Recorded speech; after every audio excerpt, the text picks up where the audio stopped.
All right, so we have our landscape here, and we try to make it look a little more decent and get ourselves some nice parallax occlusion mapping. For that, you might have guessed it, we go to material and we create a new function. And this one is called MFPOM. Makes sense, so we open that one up. Let's maximize that. And I mean, it's always the same stuff. For this one, we have a node which is pretty big, so the parallax occlusion mapping, and it comes already with a lot of stuff.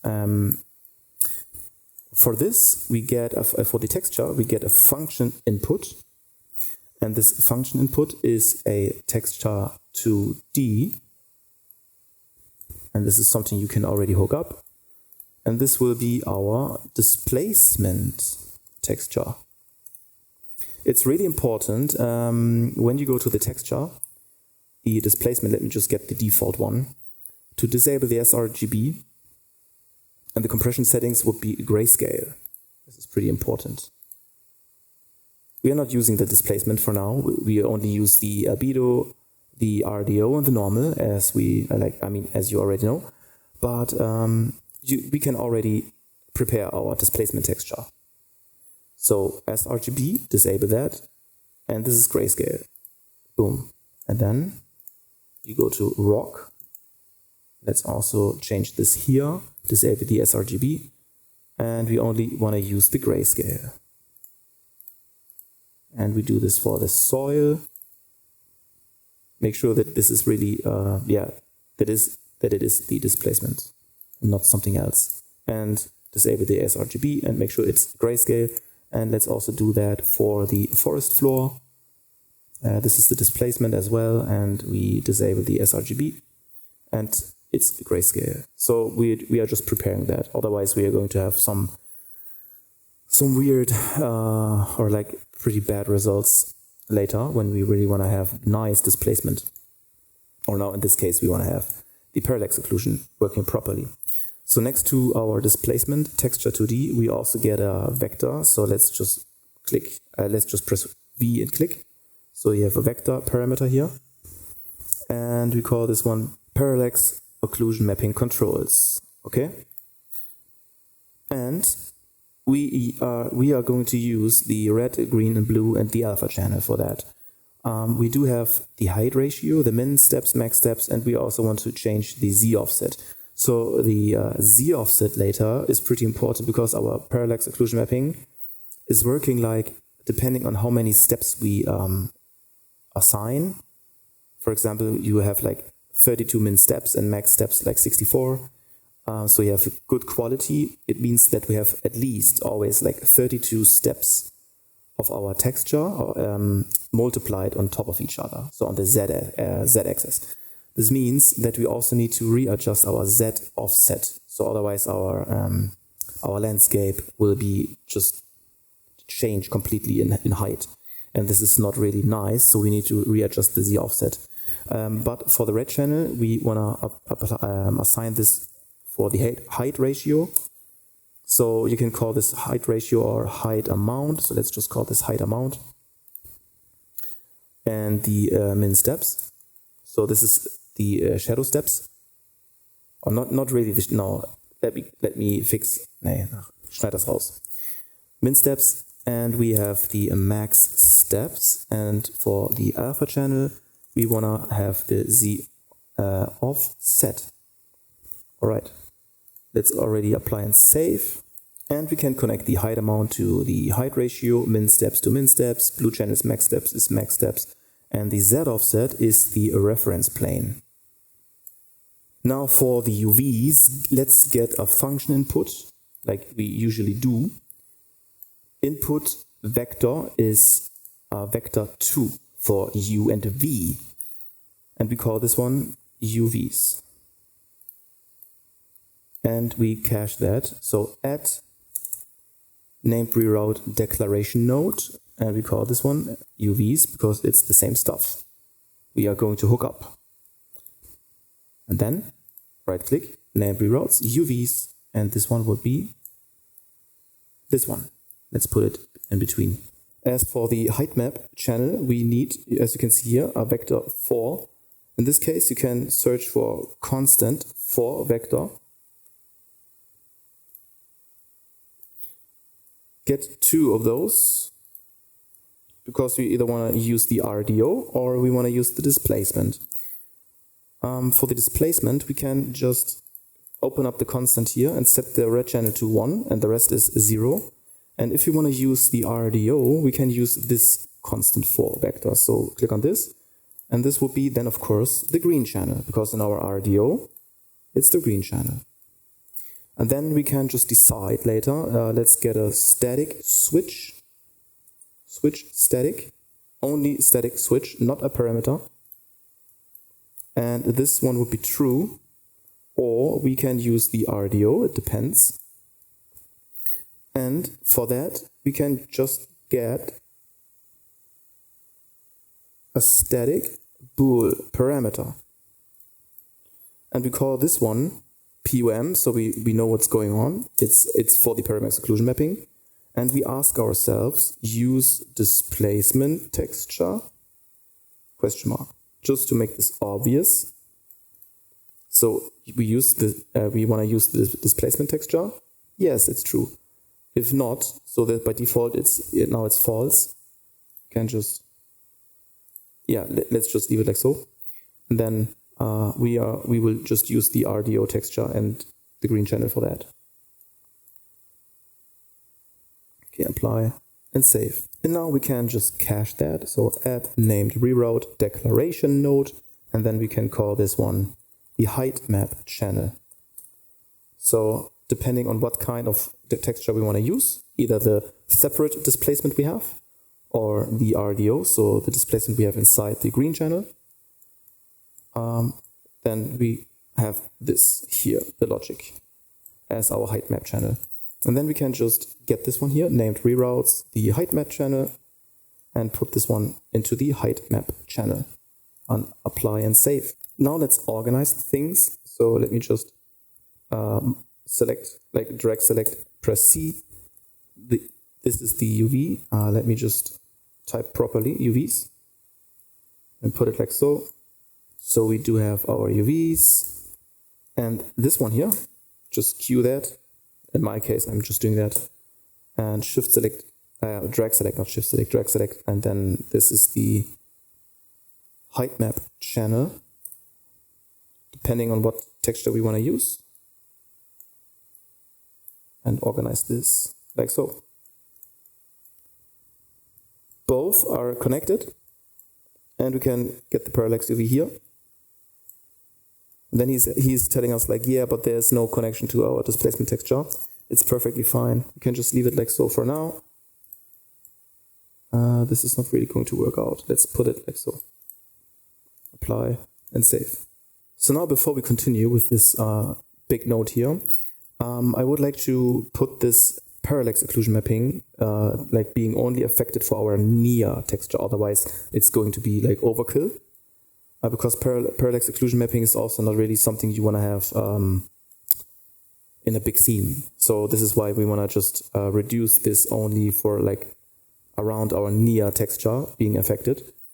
So we can do that actually by opening up our MF textures here.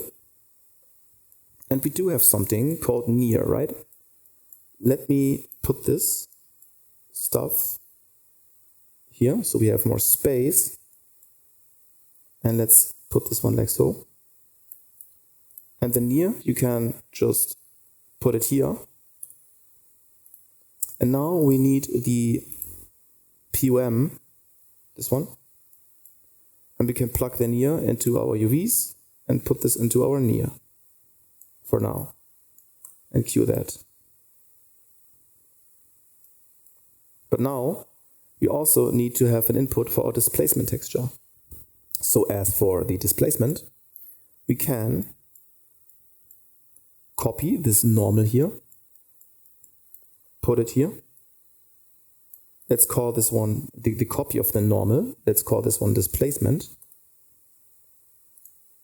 Let's change this function input texture to to displacement, just rename that. Delete the output normal, yes, normal 1, we don't need that. But instead, we get this whole logic here, and we cache it again. So add named reroute declaration node, and we call this one displacement. Boom. Let's make it more slim and straight and apply and save. Then let's rename the displacement to displacement final so we can distinguish it better.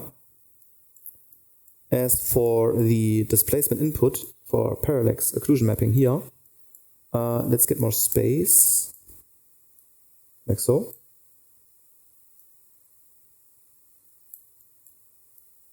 And let's put this one to the side here. What we need is, when we go back to our parallax occlusion mapping, we need this static bool and also the static switch. Let's just copy those two nodes from our parallax occlusion mapping function, and we put this one here. Then we can connect that one. Also, let's just leave it for now. Also, at the displacement we just created, let's make space here. So let's get those two nodes. Before we do that, let's do something like this. Put it here. I think this is enough. As for the displacement texture input, the function input, let's just cache that, add reroute node. Not this one, sorry. Add named, not the reroute, add named reroute declaration node. And this one is called displacement. Let's just call it displacement. We don't need to go fancy here. And then this is perfectly fine. Let's save.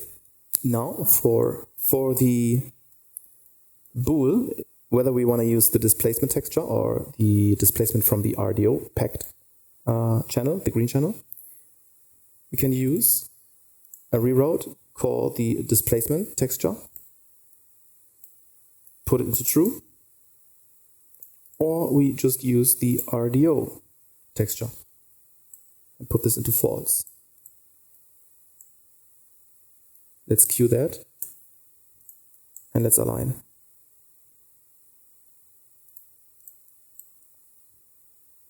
Apply and save. And we need to fix something here. As for the RDO, we need to put this one. Let's disconnect this. This is not really correct. I just realized that. We need to put this one in between here. So this is our named reroute, right? So let's put it here, just connect this one. And then from the result, we get the RDO texture. No, I'm confused. Sorry for that. We need to add named reroute. Sorry for that. And we call this one RDO final. And then we can hook this one up to the output and apply and save. And then once you created the final declaration node, we need to switch this or swap this here as well. So get the RDO final instead, and we use this one for the mask G. And then let's queue this one, apply and save. Now let's check our landscape material. Now you can see that this is all blurry. So the near is now affected by the parallax occlusion mapping, which is normal, and we can fix that. So just think logically why that is. Because when we go to our parallax occlusion mapping here, we just created, you can see that we do have, because now this is in effect, because we're using the UVs, for only the near, you can see here, the near. So we hook this one to the before near. This is the reason why this is now weird. So our parallax occlusion mapping, this is now in effect. But when we see our height amount, the min and max steps, it's all default 0, okay? So when we open up the landscape material here, so the material instance, let's just minimize that so we can see what's going on. And then we can First of all, it's not really sorted. Let's search for the stuff here. This one. So for the height amount, let's do something like 0.1. Min steps, let's do like 16. And max steps, let's do 32, just to see what's going on. Of course, we can increase this to 64 and 128. Let's just keep it at 32 and 64. And then you can see the parallax occlusion is already being affected. So like the default value is something like 0.05, maximum 0.1. And then the Z offset, you can just put this one down to maybe something like 0.5 maybe. Let's see the difference. 0.5. Okay. So now you can see the parallax occlusion is working now. And we have our near and far, like our near tiling. We have it back. Yeah. And the blend is still working. So this is okay for now. Okay, so now, but I believe we should maybe use a different texture because this is just like plain grass. Let's do paint. And let's see how this is going to look for a different material. So let's paint with another layer here. Let me get this. And of course, let's change the tiling because I didn't pay much attention to the tiling of this layer. So you can see this looks like crap. So we do have the tiling for the grass, 20 and 70, right? So let's also do this for the other layers, like 20 and 70. And for this layer, which is the third layer here, we also do 20 and 70. So now this is fixed. Save that. And let's fix this stuff here. This is pretty horrible. So maybe 0.9 in saturation, brightness maybe also 0.9, 0.8 contrast, 0.8, 0.9, 0.8 specular. Let's do 1 with Fresnel, roughness. 1 is okay, and normal 1.5 maybe. The ambient occlusion 1 is fine. Middle is, let's do 0.5, and the white, let's do 3. No, let's do 2. 2, yeah. So we have like some highlights on top. So I usually use more white on the AO because it's more like the top part of the texture. Make it pop out a little more. And now we can see the distance is working. Yes, it is. Okay. So we can already see the ambient occlusion. I'm tired. I need to sleep soon. We can already see the parallax occlusion mapping here. So let's just fix the POM really quick. So we go back into our material instance. And we have the min and max steps. Let's do the min steps 64 too. Z offset, let's put this back to 0. And now this is without, and this is with parallax occlusion mapping. So maybe something like 0.05 default value basically. Yeah, you can already see. This is normal when you move the camera and then it's blurry. It needs like 1 or 2 seconds to get sharp again. This is normal. So yeah, you can see now without, boom, and with parallax occlusion mapping, you have this height. Okay, let's save. Okay, so now the parallax occlusion mapping is applied and we use the RDO map for that, so the green channel.